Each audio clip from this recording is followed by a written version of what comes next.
May mga lihim ka bang gustong sabihin? O mga sikretong gusto mong aminin? Halika't ating pag-usapan sa Main Confessions. Dear DJ Main, magandang gabi sa iyo at sa lahat na nakikinig ng programa mo. Sumulat ako para mag-share ng konting istorya ng buhay ko.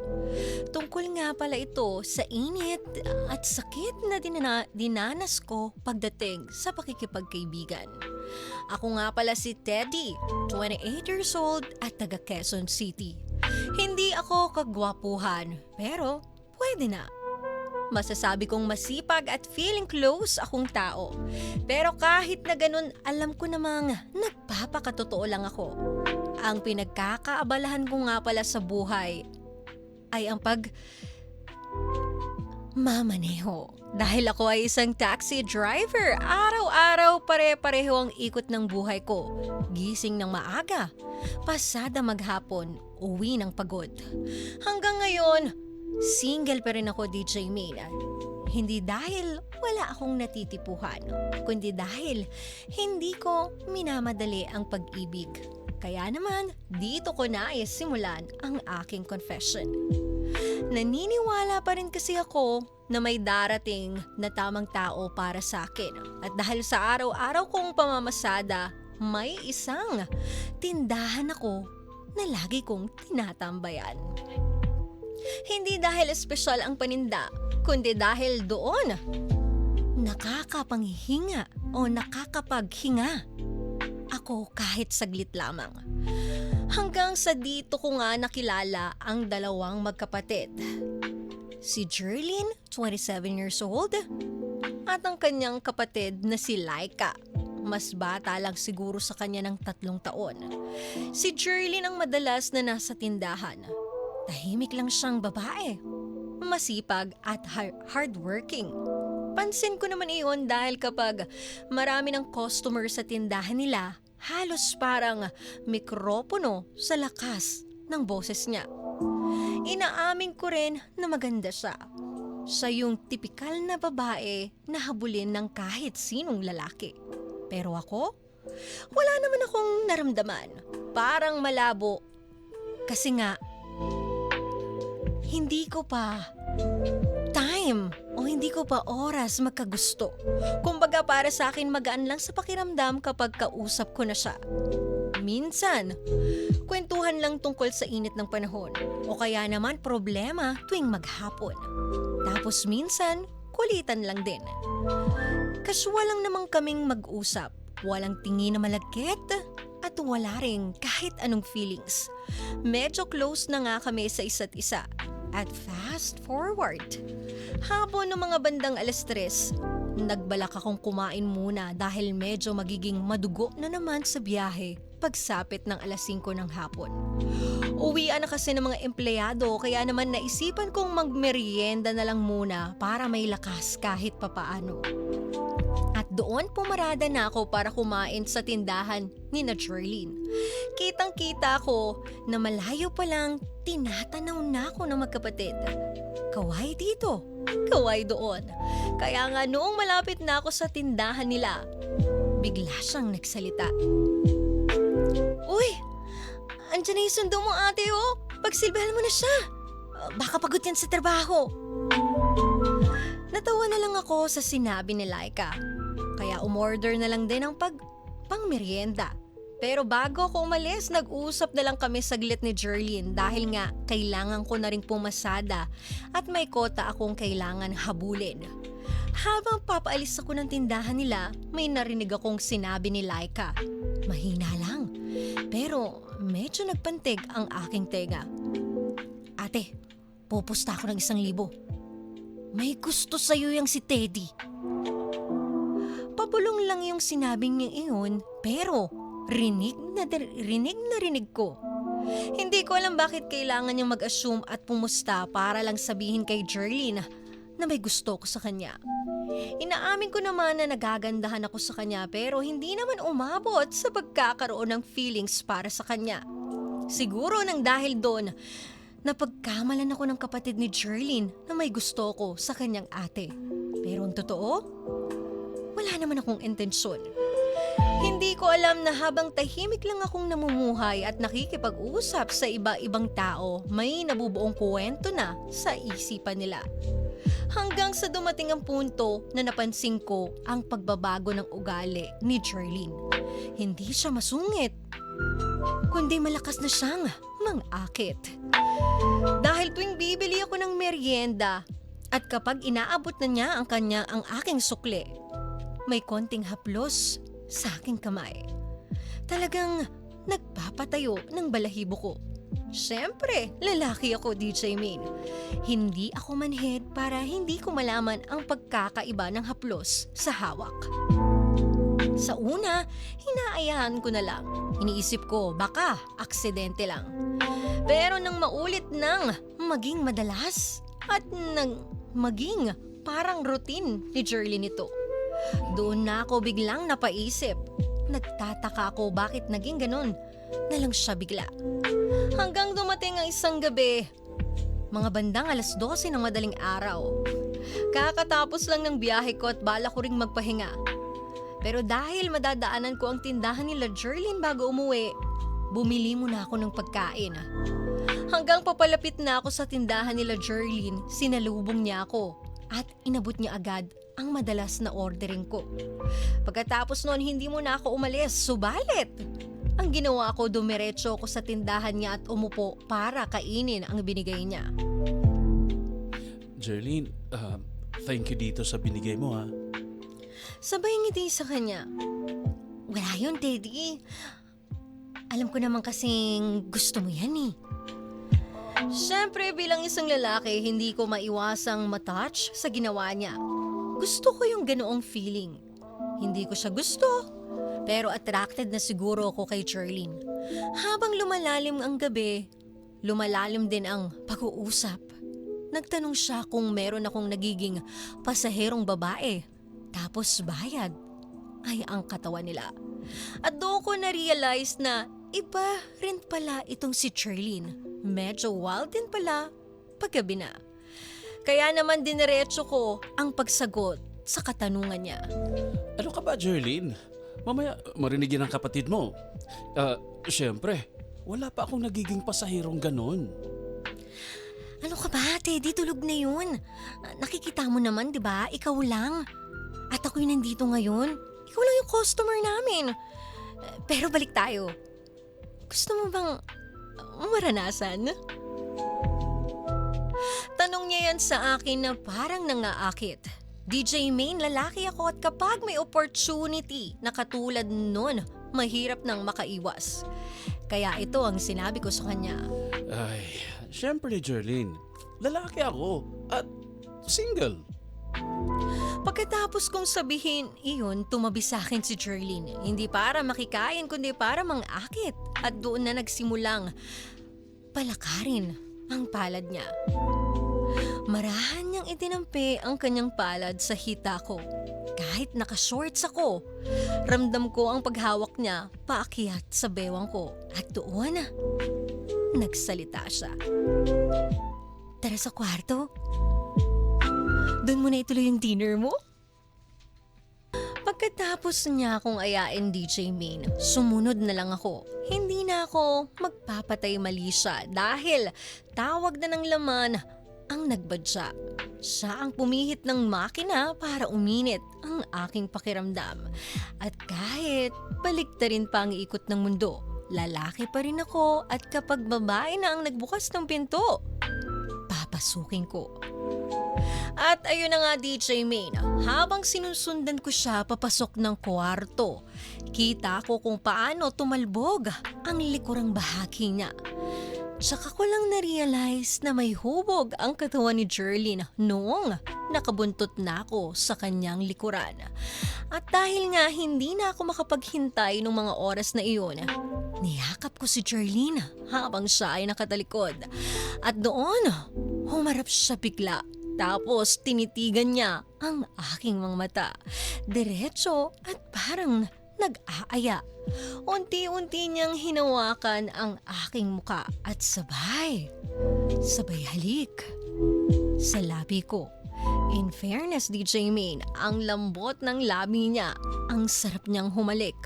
Kung ano-ano nang ang pumapasok sa aking isipan. Dahil sa teknik niya, parang puputok na ako sa sobrang init ng kanyang mga halik. Gusto ko sanang pigilan si Jerlyn pero hindi ko magawa. Siya ang naglilid sa aming dalawa. At too late na rin kung papalag pa ako. Nakatindig na rin ang aking alaga, kaya naman pinabayaan ko na lang siya. Doon, sinimulan niyang pagapangin sa bewang ko ang kanyang kamay. Hindi ko na rin kayang pigilan pa. Hinayaan ko na lang na mag-explore siya sa loob ng pantalong ko. Hanggang sa mahawakan ni Jerlyn ang kabuuan ng pagkalalaki ko. Akala ko nga hahawakan lang niya, pero hindi pala siya makokontento. Hindi ko ine-expect na ibababa niya rin ang aking pantalon. At doon, pinakawalan niya si Junie Boy. Napatingin siya sa akin at doon, tahimik siyang lumuhod. Tinitigan niya pa ang alaga ko na tayong-tayo.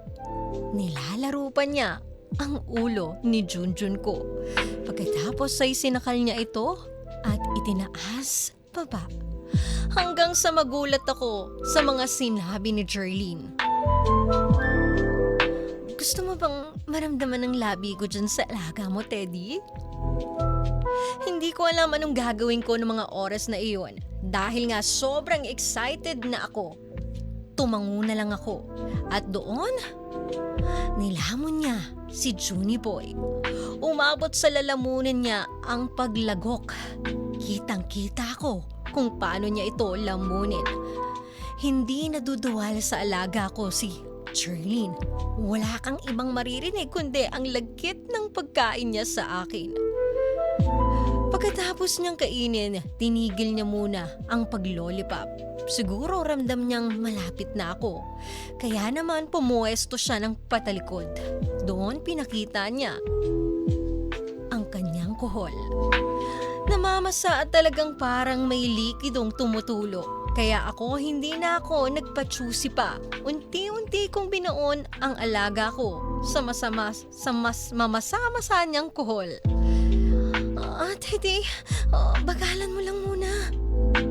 At doon, binagalang ko lang ang pag-aararo sa kanya. Parang minamasahe lang na karne. Pinalambot ng gusto hanggang sa mapiga ko lahat ng kanyang katas. Pero maya-maya lang, hindi ko na kinaya. Kaya habang nakatalikod si Jerlyn, niyakap ko at dinakma ko ang kanyang watermelon. Sobrang sexy ng part na yon, DJ Main. Ang lambot sa feeling kapag dumidikit na ang cupcake niya sa alaga ko. Sobrang sikip pa niya. Kaya naman doon, sinimulang araruhin ang kanyang kuhol.